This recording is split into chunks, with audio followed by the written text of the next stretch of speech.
السلام عليكم ومرحبا بكم في قناة على منال.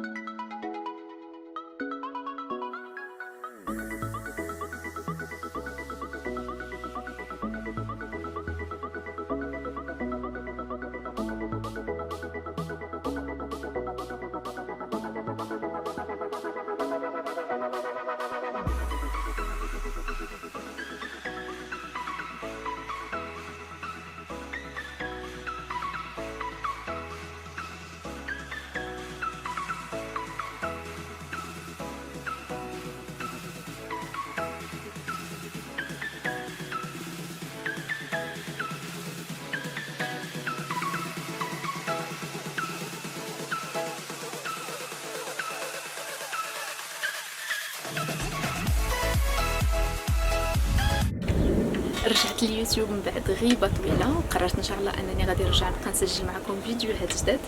غنبغيكم غير تبداو تشجعوني، ديروا لي دي لايك، تخليو لي دي كومونتير، الناس كلهم اللي كانوا متابعيني من قبل.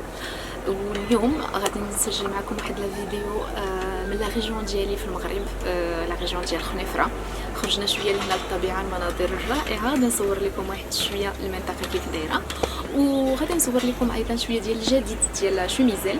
بالناس اللي كانوا متابعيني في اخر فتره عرفوا بانني راه نزلت حويجات كنبيعهم في المغرب. هما متخصصين في لي كيمونو ولي شوميز ولي كارديغون ديال السيدات، وكنديروا لا ليفريزون بارتو ماروك. ما كاينينش لي ماغازان، ولكن كاينه لا فونت لاي مدينه واي فيلاج في المغرب. نبغيكم تقولوا لي ايضا اش من نوع ديال الفيديوهات اللي كانوا كيعجبوكم عندي، واش الفيديوهات ديال لي فلوغ ولا الفيديوهات ديال التاويل وديال الاناقه ديال المراه، ولا ديال لي غوسيت ديال الطياب.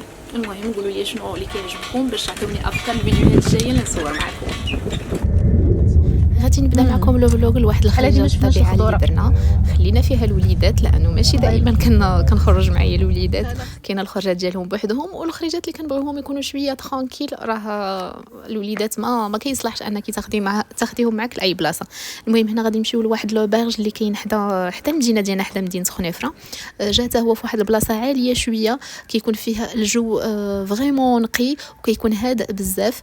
بالصيف كيكون عامر شويه لانه فيه البيسين والناس كيبغيو يخرجوا شويه من المدينه، ولكن في هذا الوقت اللي جينا فيه حنايا كان تقريبا خاوي. دونك جلسنا ترانكيل وما معنا لا وليداتنا لا الناس كتار في البلاصه اللي كنا فيها. هنا كتشوفوا المنظر من لا تيراس من الفوق اللي كيبين هاد لا ريجيون كيف دايره. هذه سميتها هاد المنطقه اروكو، هي قريبه لمدينه خنيفره، ما بعيداش عليها بزاف، تقريبا 20 دقيقه ما كاملاش. والله يرزقنا الشتاء باش نزيدو نشوفوا الخضر بزاف، حيت هنا كتشوفوا بزاف ديال البلايص ناشفين، ما فيهمش داك الخضر اللي كنا متعودين عليه كيكون في الوقيته ديال الربيع وفي اللي كيكون في الاخر ديال الشتاء. المهم الله يرزقنا الشتاء ولا يرزقنا اياها بالنفع. هنا كانوا دايرين واحد الجليسه غزاله، لانه دايرين فيها الحوايج تراديسيونيل اللي معروفه بهم المنطقه ديالنا ديال الامازيغ. مفرشين هاد الزرابه هادو اللي معروفين في هاد لا ريجيون، كيتصاوبوا باليد وكيتباعوا. دايرين الحطه ديال اتاي، دايرين المرشات ديال الزهر، يعني داكشي التقاليد المغربيه ديالنا ديال الزمان حاطينها في هاد البلاصه هنايا باش واحد يفكروا بالتقاليد ديالو، والناس كياخذوا بهم التصويرات. هنا دايرين الجلسه الامازيغيه، حاطين هاد اللبسه ديال الشيخات. راه الاغلبيه ديالكم غادي يكونوا عارفينها، واخا الناس اللي ماشي من هاد المنطقه معروف ان هذا هو اللباس ديال الشيخات ديال المنطقه ديال خنيفره. دايرين هاد الطاس ديال الماء اللي كانوا الناس كيستعملوا زمان، ومازال لحد الان كاينين الناس وعائلات مغربيه اللي كيستعملوا الطاس ديال الغسيل ديال اليدين. هاد الطبله حتى هي ديال الخشب تقليديه، وحاطين هذاك الطبق ديال الخبز. ما عرفتش واش حتى نتوما كتقولوا نفس الاسماء لهاد الحويجات تقليديين، ولا يمكن على حسب كل مدينه كيسميوهم اسم واحد اخر مختلف. بالنسبه للاكل كيصاوبوا طبعا بيتزات، كيوجدوا فطور. حنا جينا باش نتغداو، كيكونوا الاشياء زعما الستوندار اللي كاينين في كاع البلايص. كيديروا مثلا سالاد، كيديروا لي سوب ديال الخضره الا بغيتيها في الغداء ولا بغيتيها في العشاء. اهم حاجه انه كيكون الخبز ديال الدار، يعني اللي مصايبينه على الدار. ومن بعد كيكون شويه ديال المشاويات ولا المهم الماكله كتكون ستوندار، يعني ماشي شي طبخ سبيسياليزي. كي قلت لكم يعني لي سالاد وشوا، كيديروا حتى الفطور ولي بيتزا. وباش نكون صريحة الماكلة ما كانش أحسن حاجة، ولكن الجليسة تستاهل.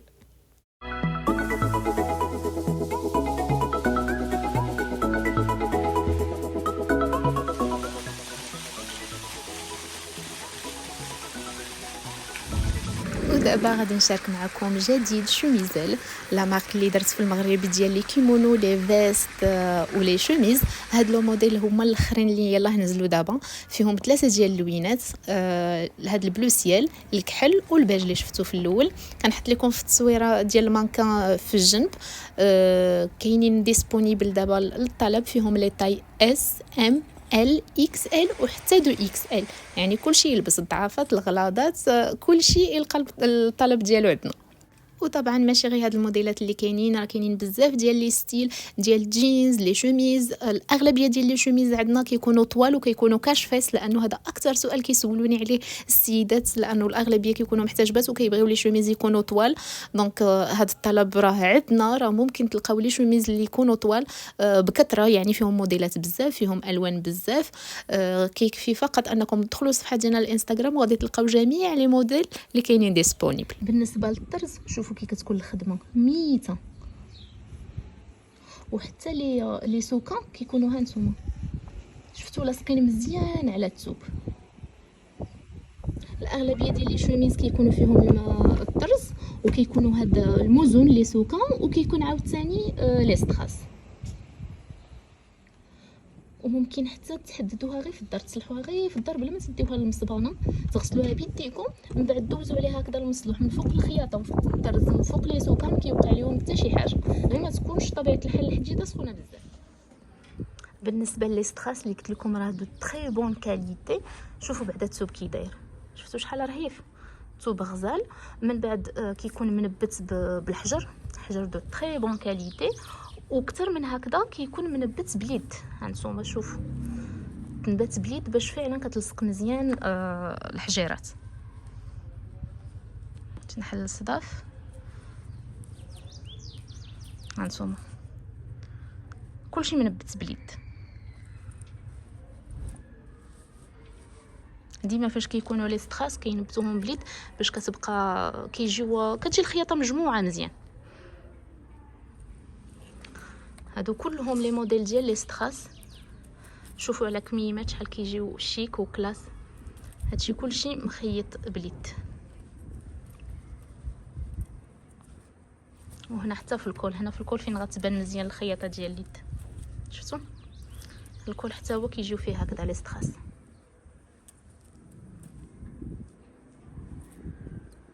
وندوزو دابا لنهار اخر اللي حتى هو غادي نخرجوا فيه في الطبيعه، لانه الصراحه المدينه ديالنا مدينه صغيره ما كاينش بزاف د الحوايج ما يدار، ولكن لا ريجون الطبيعه اللي فيها صراحه تستاهل، وكاينين بزاف ديال البلايص اللي الواحد يمشي ليهم. اليوم الخريجه غادي تكون مع الوليدات، دونك غناخذوهم لشي بلاصه اللي هما حتى هما تعجبهم، وكيف كاع الدراري الصغار كيحماقوا على شي حاجه سميتها الحيوانات. داكشي علاش غادي ناخذوهم لهذا الكلوب ايكستر اللي فيه اللي يشوفوا باش يركبوا فيهم فيه العودان، وكاينه فيرما يعني فيها كاع لي زانيمو ديال لا فيرم، كاينين الدجاجات والبطات وزعما كاع داكشي اللي كيعجب الوليدات الصغار يشوفوه. وغادي نحاولوا حتى الاولاد نركبوهم تما واحد شويه. وهاي البطه واو بطه وشوفال. يلا سير ماما تشوف.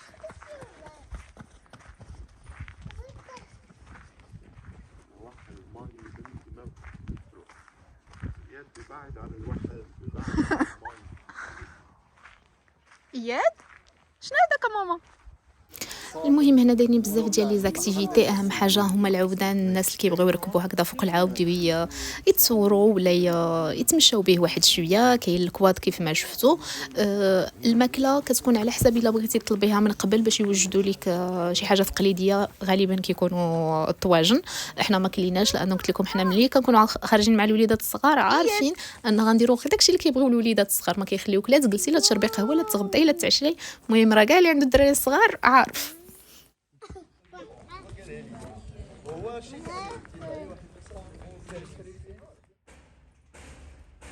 المهم غادي ندخلوا دابا عند العوده للداخل باش يوجدوا لينا شي عبد اللي يركبوا عليه. الوليدات الصغار ركبوهم على البوني، واخا اياد صراحه هو كان مولف كيركب على الشوفال الكبير، ولكن هاد المره جابوا ليه غير البوني اللي يركب عليه.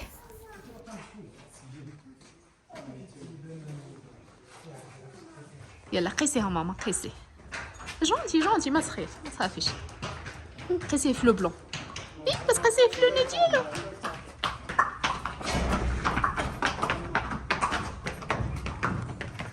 اجي نشوفوا هاد لو شوفال هذا. هذا شكون اللي بغيتي انت هاد الماء؟ شوفي هذا زوين شنو؟ راه هو واحد كبير وواحد صغير. شفتي؟ صار واحد كبير وي صار واحد كبير واحد كبير. هو الصراحه كان كلشي زوين في هاد الخريجه من غير البرد. راه كتعرفوا ملي كتخرجوا برا ديال المدينه قتلنا البرد الصراحه، وغوزمون كنا زعما لابسين مزيان، سينو كنا غادي نرجعوا مرض. المهم هنا درنا الجوله ديالنا، ركبت انا واياد. جوليا في الاول خافت ما قدرتش تركب، ولكن من بعد ملي شافت اخوها راكب وبلا ما كيجريوش ما حتى شي حاجه، راه كيمشيو غير بشويه، وسورتو انه كان البوني يعني ماشي لو شوفال الكبير. من بعد هي عاد زعما تستكملنا حنا. كنت نعطيك مليح اجي خرجي من هنا. صافي هنا كملنا الجوله ديالنا في هذه الفيرما ومشينا. الوليدات فرحوا بزاف، وكنصحكم حتى نتوما تجيكم اي فرصه تجيكم باش انكم تخليو الوليدات يكون عندهم كونتاكت مع لي زانيمو مع الحيوانات، ما ترددوش، لانه هذه شي حاجه اللي كتنفعهم بزاف بزاف.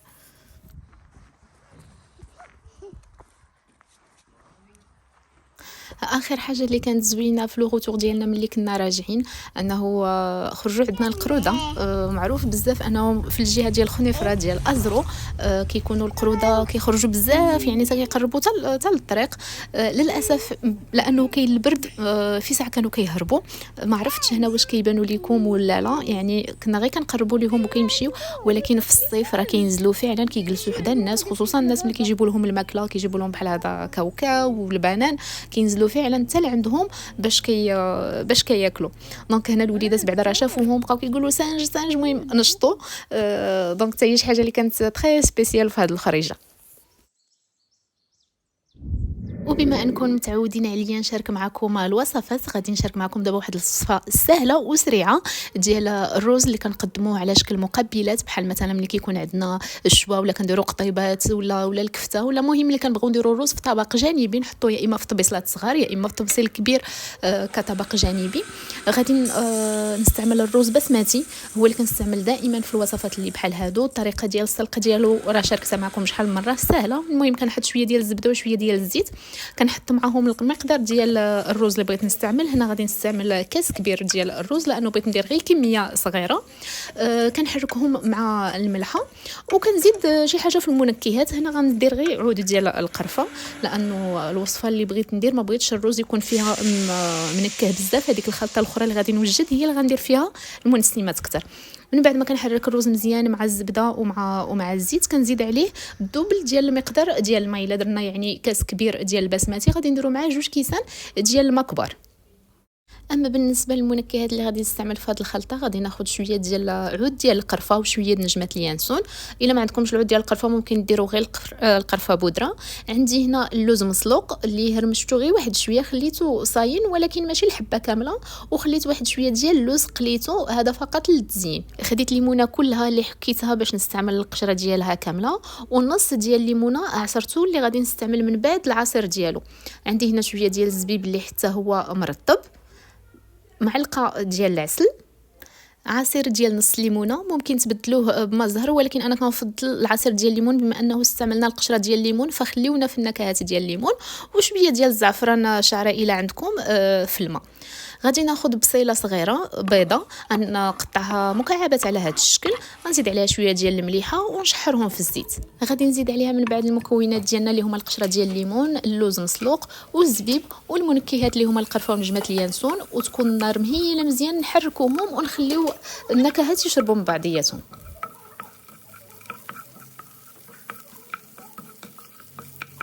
ملي كتبقى تطلع معنا الريحه ديال القرفه والريحه ديال الليمون وكنعرفوا بانه هذه المكونات تخلطوا مزيان، كنزيدوا عليهم شويه ديال الرز مسلوق اللي وجدناه من قبل، وكنزيدوا عليه العصير ديال الليمون، المعلقه الكبيره ديال العسل والماء اللي فيه الزعفران. كنحركوا كلشي على نار مهيله وكنخليو الرز حتى هو يتشرب هذوك النكهات، وكتكون هذه هي الوصفه ديالنا جاهزات. ومن بعد طبعا كنحيدوا هذاك العود ديال القرفه وهذوك نجمات اليانسون، وغادي نشارك معكم دابا الطريقه ديال التقديم.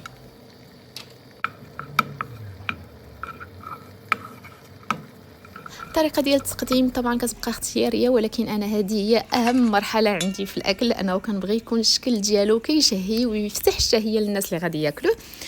خديت هنا الطبسي اللي غادي نحط فيه، حطيت واحد الطبقه رقيقه ديال الرز طبيعي، غير هذاك اللي سلقناه ما فيه حتى شي حاجه، اللي غادي يبان غير من الجناب. ومن بعد كناخذ واحد الكميه من هذا الرز اللي صوبنا دابا، وكنحطو فيه من الفوق، كنحطو غير في الوسط، وكنخلي الجناب ديال الرز الابيض يبانوا. حطيت عليه من الفوق شويه ديال اللوز مقليل اللي وريته لكم في الاول كنت موجداه، وزينته بشويه ديال الورود المجففه اللي كيكون فيهم هذا اللون زرق. ممكن ديروا الورد البلدي، ممكن ديروا اي لون اخر او اي مكون اخر تزينوا به. انا اختاريت هذا زرق لانه مع اللون ديال الليمون اورانج والبيض ديال الرز الطبيعي وهذاك اللون الاخر الصفر، جاو بزاف ديال الالوان متناسقين، وكان هذا هو الشكل النهائي ديال الصحن ديالي ديال اليوم ديال الرز. قولوا لي كيف جاكم الشكل ديالو وكيف جاتكم هذه الفكره. هذا هو الفيديو ديالنا ديال اليوم. شكرا بزاف للناس اللي تفرجوا حتى الاخر ديال الفيديو. ما تنساوش تخليو لي الجيم، تخليو لي كومونتير الاراء ديالكم باش نزيد نصور معكم فلوقات جديده قريبا ان شاء الله. شكرا بزاف.